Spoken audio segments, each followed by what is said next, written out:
Dejando Huella, el programa del Servicio de Voluntariado de la Universidad de Salamanca. Escúchalo cada viernes en el Aula 89. Buenas tardes, queridos oyentes. Bienvenidos a un programa más de Dejando Huella. Hoy contamos con Manuel, el responsable del Gabinete sobre Orientación de Sexualidad y de Relaciones Interpersonales de la USAL. Doy paso a Teresa con la entrevista. Buenas tardes, Manuel. Gracias por tu disponibilidad en participar en nuestro programa. Dinos, ¿cuál es la diferencia entre el VIH y el SIDA? Hola, buenas tardes. Pues mira, la principal diferencia, la más básica entre VIH y SIDA es que VIH hace referencia al nombre del virus. El VIH es virus de inmunodeficiencia humana y cuando hablamos de SIDA hablamos del síndrome de inmunodeficiencia adquirida. El síndrome significa que es un cuadro clínico, un conjunto de síntomas, un conjunto sintomático, que sería cuando pasamos de la presencia de virus VIH a desarrollar el conjunto de síntomas que significaría una enfermedad. ¿Y en qué consiste la prueba de VIH? Bien, pues las pruebas que se realizan habitualmente sobre el VIH en la población en general son pruebas que lo que van a detectar son los anticuerpos. Los anticuerpos son las defensas que el propio cuerpo genera ante la presencia del virus. Entonces, por eso es muy importante que cuando se realiza la prueba del VIH haya pasado un tiempo que solemos llamar periodo de ventana, que viene a ser entre 2 o 3 meses desde que se ha tenido la práctica de riesgo. ¿Por qué? Pues porque tenemos que dejar un tiempo a que nuestro organismo, nuestro sistema inmunológico, genere anticuerpos que puedan ser detectados luego en la prueba. ¿Y cuándo es que las personas tienen que hacer la prueba? Como digo, la prueba se realiza pasados 2 o 3 meses después de la práctica de riesgo. Actualmente en Salamanca contamos ya con la prueba rápida de detección del VIH, que consiste en un análisis muy rápido y sencillo de una muestra de sangre, o también se hace a través de la mucosa bucal. Entonces es un adelanto que se pueden tener los resultados pasados apenas 20 minutos. ¿Y existe tratamiento para el SIDA? ¿En qué consiste? Sí, existen tratamientos. Básicamente consisten en una medicación antirretroviral que lo que viene a hacer es reducir la carga de virus que tenemos, reduce la carga de virus prácticamente al mínimo. ¿Qué ocurre? Que no llega a desaparecer el virus por completo. Entonces, existen tratamientos, pero no que consigan vencer a este virus de VIH. Y actualmente también están en investigación algunas vacunas, lo que pasa es que todavía hay que ser prudente porque no hay resultados demostrados de una verdadera eficacia. Y cuéntanos, ¿qué cuidados hay que tener una persona para no contraer la enfermedad? Bueno, pues el VIH y el SIDA es conocido desde hace ya más de 25 años y conocemos cómo se transmite. Entonces, igual que conocemos cómo se transmite, conocemos cómo hay que prevenirlo. Básicamente hay 3 vías de infección, ¿no? A través de la sangre, a través de la vía sexual y la transmisión de madre a hijo. Entonces, es bastante básico, ¿no? En la vía sanguínea no compartir objetos que pueden estar infectados por sangre con VIH, como por ejemplo jeringuillas, ¿no? En la vía sexual conocemos los métodos de prevención. El preservativo es el más conocido para las relaciones sexuales. Y luego de madre a hijo, pues con un buen seguimiento médico y un tratamiento farmacológico se puede reducir también en gran medida la infección de VIH. ¿Crees que existe discriminación hacia las personas que tienen esta enfermedad? Sí, sigue existiendo discriminación. El SIDA es una enfermedad muy estigmatizante y, de hecho, las últimas campañas que se están realizando con motivo del Día Mundial de Lucha contra el SIDA van en esta línea, en trabajar la no discriminación de las personas infectadas. Es el tema en el que más se está incidiendo ahora en las campañas sobre VIH. Y entonces, en este caso, sintiéndose discriminados, ¿qué podrías aconsejar a estas personas? Bien, bueno, también se está trabajando mucho el tema de la visibilidad. Entonces, de que el VIH deje de ser una cosa estigmatizante, ¿no?, para las personas y que se pueda hacer visible, ¿no? Lo que pasa es que, ahí hay que ser también respetuoso con la intimidad de las personas, hay que ser prudente en este tipo, pero se está trabajando bastante en hacer ver que el SIDA no es lo que era hace 20 años, que es importante conocerlo, pero no tratar de quitarle ese carácter de estigma social negativo que tenía. ¿Y dónde se puede hacer el test de VIH? Bueno, como hemos dicho antes, se realiza la prueba rápida ahora en diferentes sitios. Ahora en las farmacias de Salamanca se está empezando a aplicar la prueba en sangre, la prueba rápida, y también en el Comité Ciudadano Antisida de Salamanca se está haciendo una prueba rápida a través de la mucosa bucal, ¿no? Y bueno, como viene siendo habitual siempre en la sanidad pública y especialmente en el Hospital Clínico Universitario, se puede realizar también la prueba de manera anónima, confidencial y gratuita. Nos has comentado que trabajas en el gabinete de sexualidad de la USAL. ¿Qué tipo de trabajo realizas allí? Bueno, pues en el gabinete habitualmente se realizan dos tipos de trabajo, ¿no? Una línea más de sensibilización y prevención con campañas como esta del Día de la Prueba de Detección del VIH o el Día Mundial contra el SIDA. Y por otro lado también está la parte de información, asesoramiento y terapia sexual que se ofrece también de manera gratuita a la comunidad universitaria. ¿Y dónde te podemos encontrar y en qué días? Bueno, el gabinete desde hace poquito tiempo estamos ahora ubicados en la Facultad de Psicología, estamos dentro de la unidad de atención psicológica. Tenemos el mismo correo que venimos teniendo habitualmente, que es infosex@usal.es, y el teléfono de contacto es el 923 29 4707. Gracias, Manuel. Para informaros también que ayer fue el Día Mundial para hacer la prueba de VIH. En el caso de las personas que la quieran hacer, sí que podrán hacer en los locales donde nos ha indicado nuestro compañero Manuel.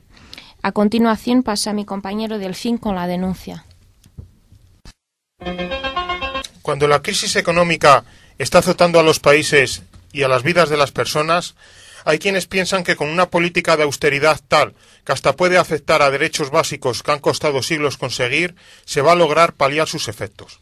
Por supuesto que ha habido mucho despilfarro en general que ha de ser corregido, que hay personas que no tienen un puesto de trabajo aunque tengan una buena formación y lleven tiempo buscándolo o que lo han perdido de la noche a la mañana, mientras que otros pueden cobrar hasta 3 sueldos.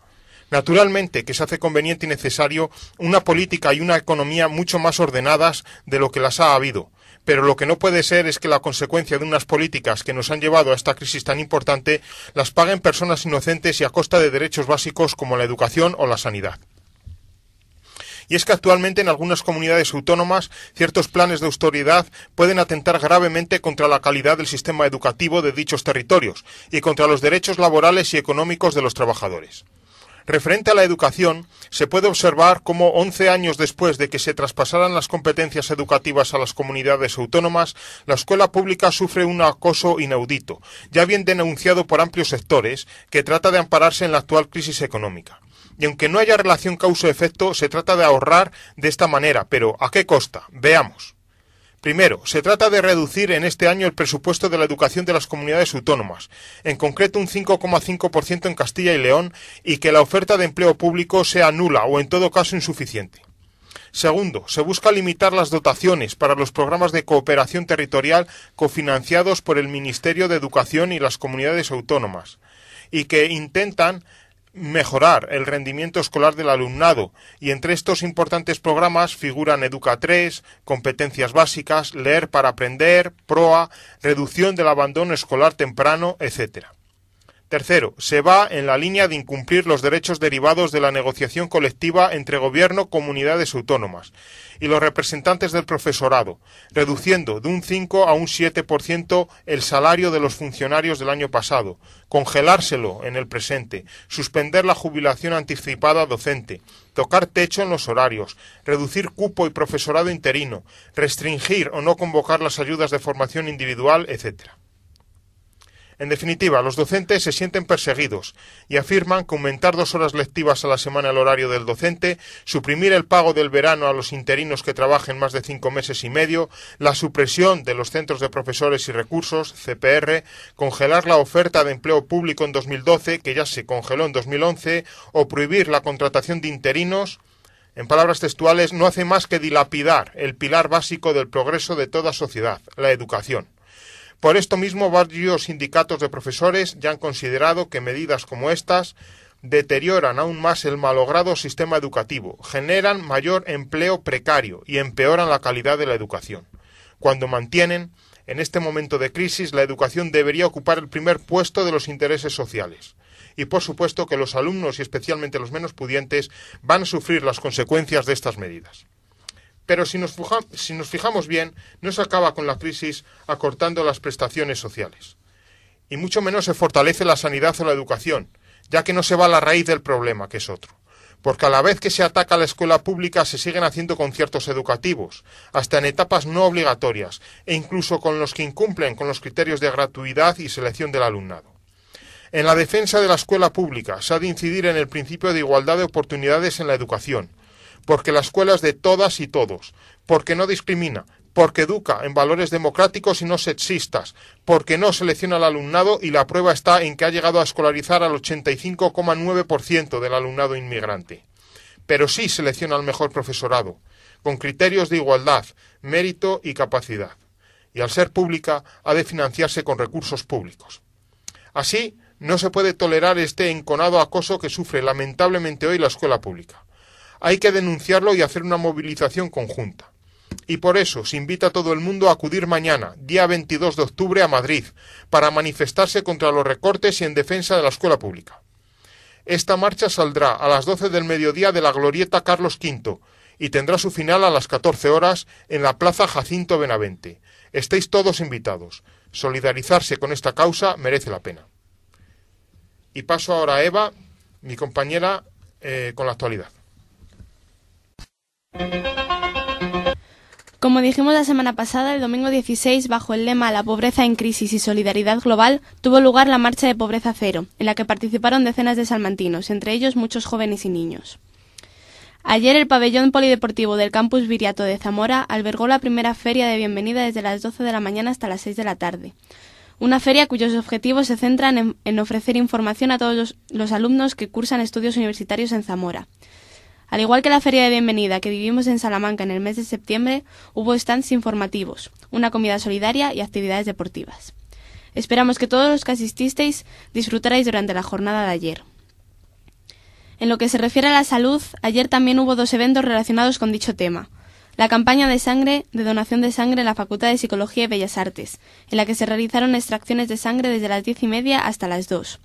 También se realizaron el test del VIH en la Facultad de Geografía e Historia con motivo del Día Mundial de la Prueba del VIH. Pasamos a otra noticia.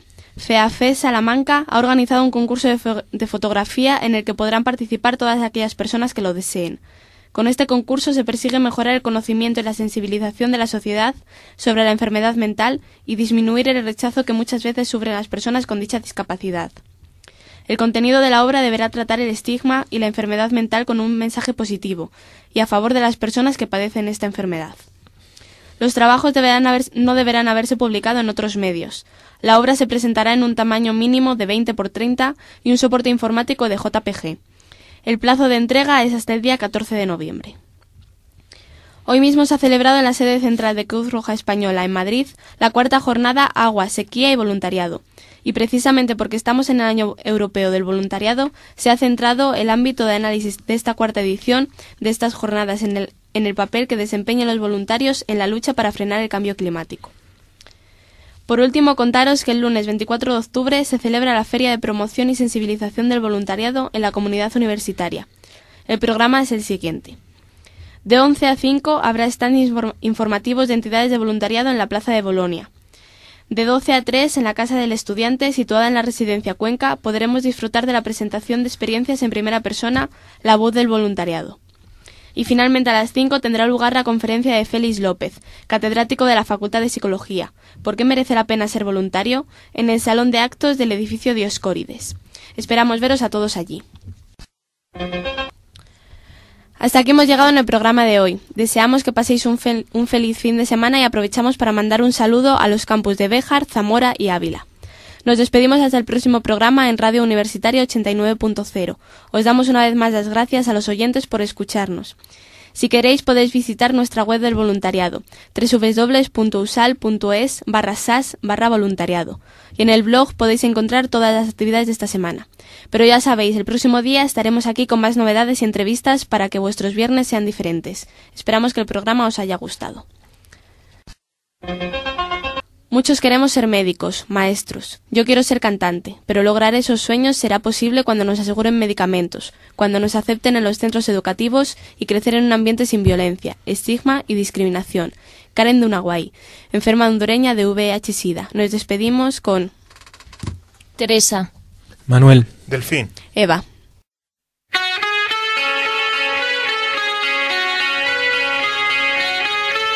Dejando huella. El programa del Servicio de Voluntariado de la Universidad.